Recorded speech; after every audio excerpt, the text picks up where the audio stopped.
Hola, bienvenidos nuevamente estudiantes de tercero de secundaria. Soy Rolando Alanoca Claure, maestro de comunicación y lenguaje, y en esta oportunidad vamos a hablar sobre los signos no lingüísticos y signos lingüísticos, segunda parte, específicamente los teóricos del signo lingüístico. Comencemos.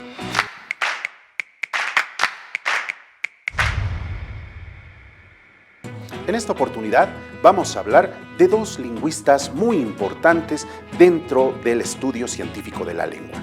Uno de ellos es Ferdinand de Saussure, excelente semiólogo, excelente lingüista. Y otro de ellos es Charles Peirce, que nos da a conocer diferencias con relación al primero. Veámoslos entonces. En la anterior clase hemos visto un poco sobre las definiciones de signo no lingüístico y también de signo lingüístico. En esta oportunidad vamos a hablar sobre lo que son los teóricos del signo lingüístico. Vamos a ver dos. Uno de ellos es el señor Ferdinand de Saussure. ¿Quién fue Ferdinand de Saussure? Ferdinand de Saussure fue un lingüista, semiólogo, filósofo suizo. Es autor indirecto del libro Curso de Lingüística General. Este curso, ¿y por qué decimos autor indirecto? Porque él no ha publicado en vida esta obra. En realidad, él nunca ha pensado en publicar esta obra. Han sido sus estudiantes quienes han reunido todo el material que él les ha dado en las clases para poder estructurar la obra y ha sido publicada a su muerte. Es considerado el padre de la lingüística estructural moderna del siglo XX, una eminencia en cuanto a lingüística. Hagamos un breve ejercicio. Deduzcamos el refrán con emojis. Veamos. Ahí tenemos un signo, aquí tenemos otro signo, el segundo signo, ahí tenemos un tercer signo y el cuarto signo. ¿Saben ustedes cuál es el refrán? ¿Quién me dice cuál es el refrán? Y es un poquito difícil, ¿cierto? Analicemos parte por parte. ¿Qué es esto? Es una casa. Bien, primer signo. Segundo, ¿qué es esto? Es una herradura. Herradura, casa, herradura. ¿Qué es esto? Cuchillo. Casa, herradura, cuchillo. ¿Qué es esto? Tronquitos. Palo. Casa, herradura, cuchillo, palo. ¿De qué estamos hablando? ¿Cuál es el refrán?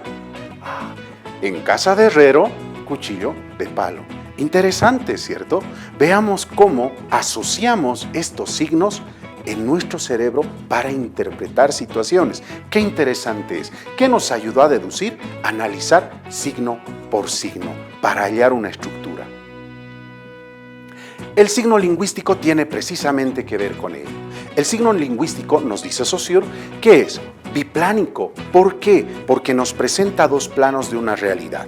El primer plano va a llamarse significado. ¿Qué implica esto? Implica la imagen que nosotros tenemos o que asociamos a una determinada realidad, ¿sí? Que va a ser para nosotros y para Saussure el significante. Estos dos elementos van a estar muy asociados y van a caracterizar el pensamiento, la estructura del pensamiento de las personas. Veamos el significante. Miren ustedes el ejemplo. Escuchamos ¿cierto? Mesa. Otro. Vaca. ¿Sí? ¿Qué es el significante? Es la parte material del signo. La parte material del signo. Es aquello que nosotros podemos percibir por medio del oído o por medio de la vista. Segundo aspecto fundamental, ¿es reconocible mediante los sentidos? Por supuesto que sí. O al ver o al escuchar, nosotros comprendemos y sabemos a qué estamos refiriéndonos. Es la representación acústica de la cadena de sonidos. Importante definición, representación acústica. Estamos escuchando mesa, ¿sí? Vean ustedes qué interesante. En nuestro cerebro inmediatamente se estructuran las palabras, las letras, ¿cierto? Para darnos una realidad. Por otro lado, ¿qué es el significado? El significado es la imagen mental transmitida por el mensaje. Cuando nos han dicho la palabra mesa, cuando hemos asociado esos sonidos, inmediatamente en nuestro cerebro se ha dibujado esto, ¿cierto?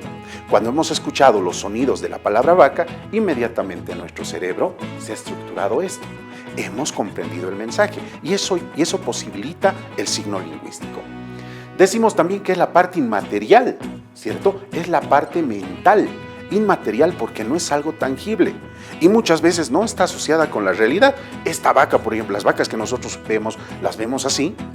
No, es un dibujo que hemos visto en algún lugar, pero se asocia a esa palabra que nos han mencionado.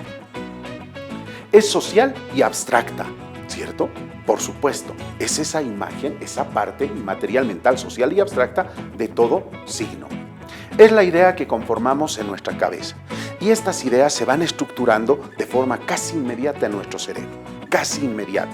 Nos dicen, la niña come pan, inmediatamente. La vaca está sola, inmediatamente en nuestro cerebro, ¿cierto? Y así de maravilloso es nuestro cuerpo. Sigamos. Otro de los teóricos es el señor Charles Sanders Peirce. ¿Quién fue este señor?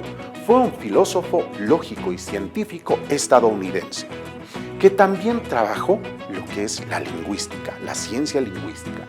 Es considerado el fundador del pragmatismo, del análisis de los signos en nuestras realidades. Además fue nombrado padre de la semiótica, el análisis de esos signos en las realidades. Hagamos otro ejercicio ahora. Deducimos la frase. A ver, veamos. Primera, con emojis también. Segunda imagen. Tercera imagen. Cuarta imagen. Ya no es un refrán, es una frase. ¿Qué hemos querido decir? Analicemos parte por parte. ¿Qué significaría? Yo. Muy bien. ¿Qué significaría? Taza. Café. Está café, ¿cierto? Pero hay otro signo. ¿Qué implica? Parece una bolsita. Interesante bolsita. Parece un té. Taza, té. ¿Y esto? ¿A qué lo asociamos? Alguno dirá, hoja. Es una hoja. ¿Hoja de qué? De coca, ¿cierto? Yo quiero tomar mate de coca. Algo muy cultural, muy natural de nosotros, ¿cierto? ¿Sabemos cuál es la frase? Ahora sí sabemos. ¿Qué te ha ayudado a deducir? Las imágenes, ¿cierto? Las imágenes nos han ayudado a deducir la información. El signo lingüístico según Peirce. El signo lingüístico, vamos a recordar un poquito sobre lo que nos decía Saussure. Saussure nos decía que era biplánico, tenía dos planos, ¿cierto? Para Peirce, el signo lingüístico posee tres planos, ¿sí? ¿Cuáles son esos tres planos? El primero va a ser el signo, ¿sí? Va a ser el signo que va a representar una realidad, es decir, la palabra, ¿sí? Por ejemplo, o, perro, ¿cierto? La segunda tríada va a ser el interpretante, la imagen que se nos proyecta en la cabeza. Y la tercera va a ser el objeto real. Y muchas veces este objeto real dista mucho de la imagen que nosotros tenemos, ¿cierto? Miren ustedes qué interesante es esta asociación y qué interesante el estudio del señor Charles Peirce. Por demás interesante. Según Peirce, nosotros sabemos que el significante es la forma material que se percibe por los sentidos. La forma material, es decir, aquello que nos dan a conocer. Mesa, vaca, ¿cierto? Pero ya no es parte de un aspecto biplánico, es parte de una tríada. Segundo aspecto fundamental, el significado.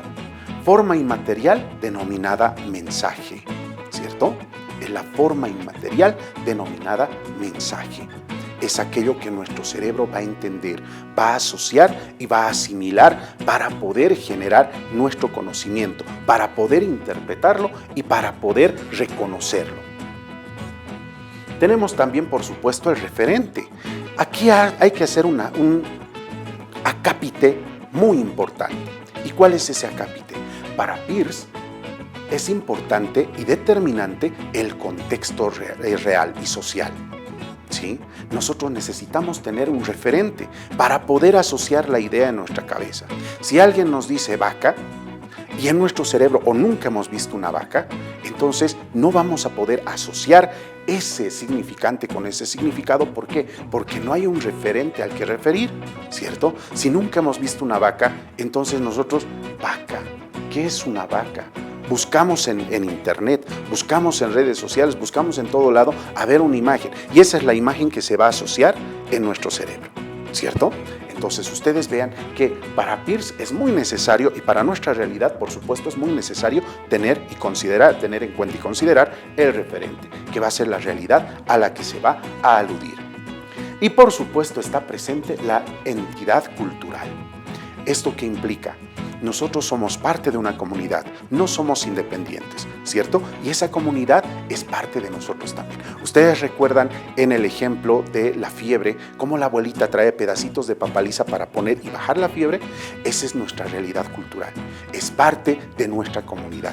Y a ello precisamente hace referencia Peirce. Esos son los signos que nos comunican información, así como este emoji que nos comunica algún tipo de información, ¿cierto? No te olvides de revisar los textos de aprendizaje del Ministerio de Educación. Nos vemos la siguiente clase. ¡Chao! Educa Bolivia 2021, año por la recuperación del derecho a la educación.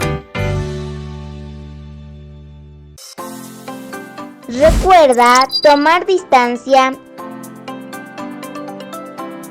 y evita contagios. Cuídate y cuida a los demás.